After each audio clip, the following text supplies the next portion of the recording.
You know, the American Civil War, it didn't just happen overnight. It wasn't some sudden explosion.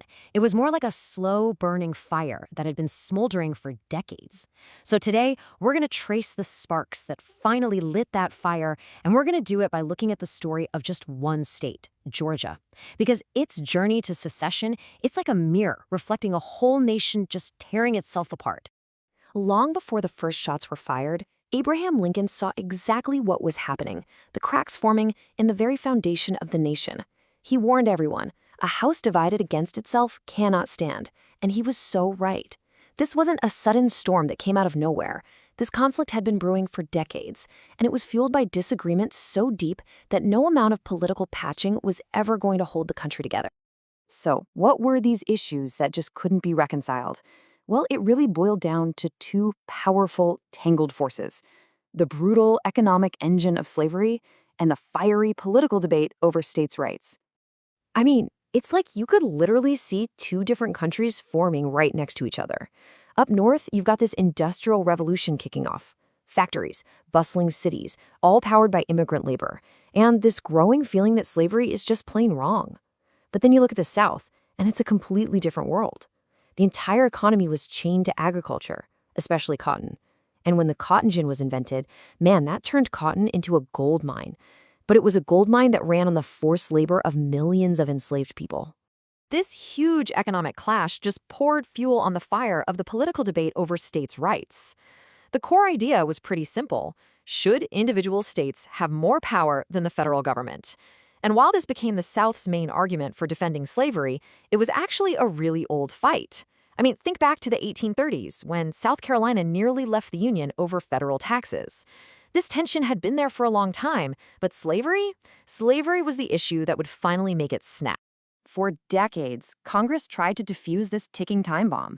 They came up with a whole series of really fragile compromises. You can almost think of them as political band-aids, just trying to cover up these deep, deep wounds of division and keep the peace. And the first of these was a huge effort to maintain a very precarious balance of power. So in 1820, we got the Missouri Compromise.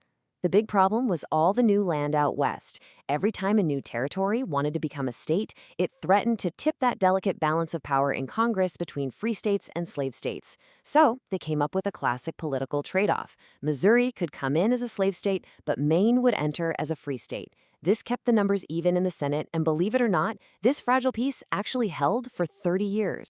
But that fragile peace was completely shattered by gold. The California gold rush caused this massive population boom, and by 1850, California was ready for statehood. The problem? It wanted to join as a free state, and there wasn't a new slave state ready to go to keep things balanced. Just like that, the 30-year Balancing Act came crashing down. So here we go again. Another desperate compromise was quickly thrown together, the Compromise of 1850. And this thing was complex and really controversial. The North was thrilled to get California as a free state. That gave them the edge in the Senate.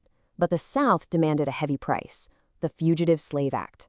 This was a brutal law that basically forced people in the North to help catch escaped slaves, and it caused absolute fury across the abolitionist movement. With all this talk of secession getting louder and louder, the Union was right on the brink of collapse, a full decade before the war even started. And at this critical moment, the state of Georgia steps right onto the center stage. So, some really prominent Georgia politicians, guys like Alexander Stephens and Robert Toombs, they step up and they spearhead what gets called the Georgia Platform. And it was basically a statement saying, look, we'll accept this compromise for now because we want to preserve the Union. And that leadership, it was absolutely vital. Once Georgia was on board, other southern states kind of fell in line. And that platform is what's credited with kicking the can down the road and holding off a civil war for another 11 years. But those band-aids were starting to peel off. And in the late 1850s, two seismic events would rip them off for good, destroying any tiny bit of hope there was for a peaceful solution.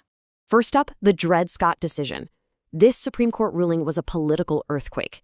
It declared that African Americans, whether they were enslaved or free, were not citizens and had zero rights in federal court. And then it went even further, saying Congress had no power to ban slavery in the territories at all. For the North, this was an outrageous decision that just threw out decades of compromise. For the South, it was a massive legal win. And then came the presidential election of 1860. And wow, did it show just how fractured the nation was. There weren't just two major candidates, there were four. The Democratic Party itself had split right down the middle into northern and southern factions. America wasn't voting as one nation anymore. It was voting as a collection of hostile regions. The result was another political earthquake. Abraham Lincoln, the candidate for the new anti-slavery Republican Party, won the presidency. But get this. This is the astonishing part. He won with 180 electoral votes, but his name wasn't even on the ballot in 10 southern states. For the South, this was the ultimate proof. They had lost all their political power in the Union. It was the final straw. Right away, southern states started voting to secede. The crisis now came home to Georgia, where a fierce, passionate debate erupted in the General Assembly. Should they leave the Union or not? And Georgia was just torn in two. Pushing hard for secession were people like Governor Joseph E. Brown and the wealthy plantation owners. They believed leaving the Union was the only way to protect their slave-based economy. But on the other side, pleading to stay, were representatives from the northern counties, a lot of small farmers, and, get this, the very same Alexander Stephens who had saved the Union with the Georgia Platform just a decade earlier. After a 3-day debate, the decision was made. Despite all the powerful arguments to stay, the delegates voted, and it was decisive.